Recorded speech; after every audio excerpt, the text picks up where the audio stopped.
Saturday night in America is a really, really big deal. It's the third leg of the American Triple Crown, the Belmont Stakes in New York.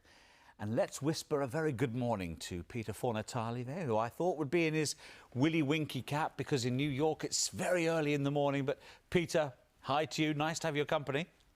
I did manage to get out of pajamas to do the show today. It's actually great to be able to wake up and chat with you. So much going on and such a big week. There's lots of form to study for this upcoming weekend. So I appreciated the early beginning to the day. Peter, I've always known the Belmont Stakes is a really, really big deal. I had no appreciation that this card, though, on Saturday night was so chock full of quality from start to finish. It's incredible. This is a change they made, gosh, 4 or 5 years ago now, where they've really turned the Belmont Day card into a super card, almost a mini Breeders' Cup. And while the dirt races didn't all attract full fields, the horses who have shown up are going to make this a day of racing to remember. And this is, if there was just a handful of days on the USA racing calendar international fans wanted to pay attention to, this would be one of them, because it really will function, I believe, as a de facto Breeders' Cup preview in the summer.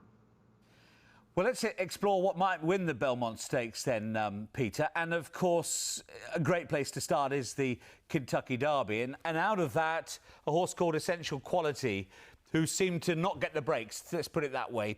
Talk us through why he should step forward and go close. I felt like Essential Quality was best in the Kentucky Derby. He got away from the stalls a little slowly, and then his rider, quite sensibly, not wanting him to get too far back, hustled him up into position.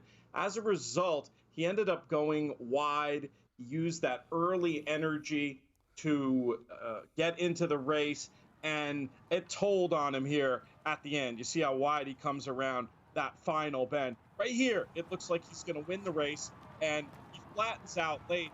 I don't think this was a case of a horse hanging nearly as much as it was just those early exertions, that ground loss telling on him in the closing stages. He ran 7 lengths farther than the horse down on the rail there, who passes the wire first, Medina Spirit.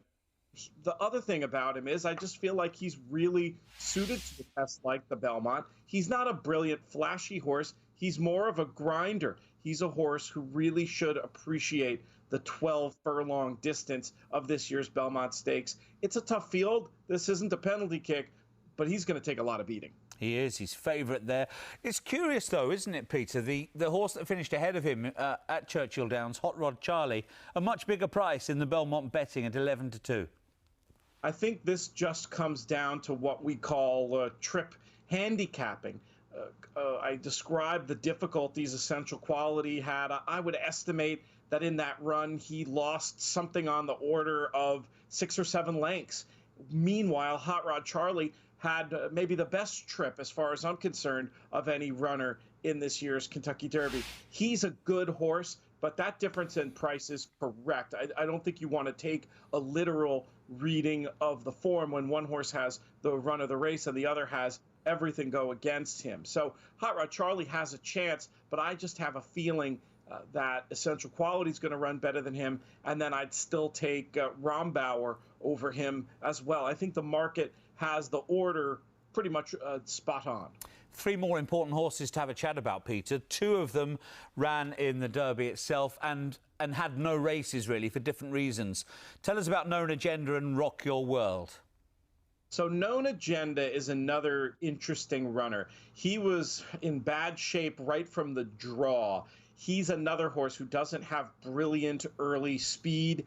He was always going to have trouble breaking down at the inside. He actually got away from the gates well, but then he didn't really have the speed to go forward and be part of that front pack, and sort of lost his way, made a little middle move, flattened out, but drawn outside in a shorter field in a test like the Belmont Stakes, where his trainers had a lot of success. He's a potentially interesting long shot to keep an eye on. When I was looking at the prices, I definitely had preference for Essential Quality over him, but he's a very interesting runner. We see his signature performance here in the Florida Derby.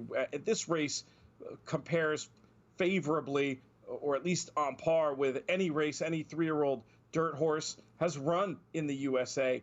This horse has come forward a lot with the addition of blinkers. The switch to Irad Ortiz seems to have agreed with him as well. I think he's also just maturing, and trainer Todd Pletcher has made this move successfully from the Derby straight to the Belmont on a number of occasions. He's a horse to keep on your radar, whether it's for USA-style exotic bets or if his price gets pretty appealing, 8-1 or higher, I'd say, and if Essential Quality ends up going down to like 6-4, at that point, I'd say Essential Quality, probably just the price, and maybe you'd want to look in the direction of Known Agenda. You mentioned also Rock Your World.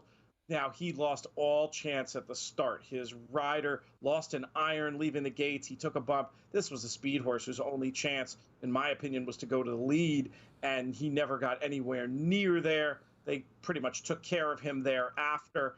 My issue with him this time around is I just don't think he's going to be able to get out there on that lead by himself. I think Hot Rod Charlie's best chance is to be ridden in a forward manner. I think that the Japanese invader, Francisco de Inna, has no chance except to maybe be a pace factor and go on with it. So I just don't see Rock Your World getting the kind of trip he's going to need to get home. There is a scenario where he clears and wins. He's not impossible, but at the prices I'm leaning against, even though he's a runner I like quite a bit in the Derby. And Peter, you give us an extensive talk about so many of the runners. We cannot leave the Belmont without the Preakness winner analysed as well, Rombauer, who to the eye was visually tremendously strong at the line. And if you'd say which of these horses would really devour the 12 furlongs of a Belmont Stakes, it would be him, wouldn't it? I definitely get the idea of that based on watching the tape, and we'll see it here now in the Preakness, the way that he powers home. He shapes like a horse for whom distance is going to be his friend. He's been successful on a number of surfaces. I love that versatility. He's trained by one of the most underrated trainers in all of American racing, in Michael McCarthy.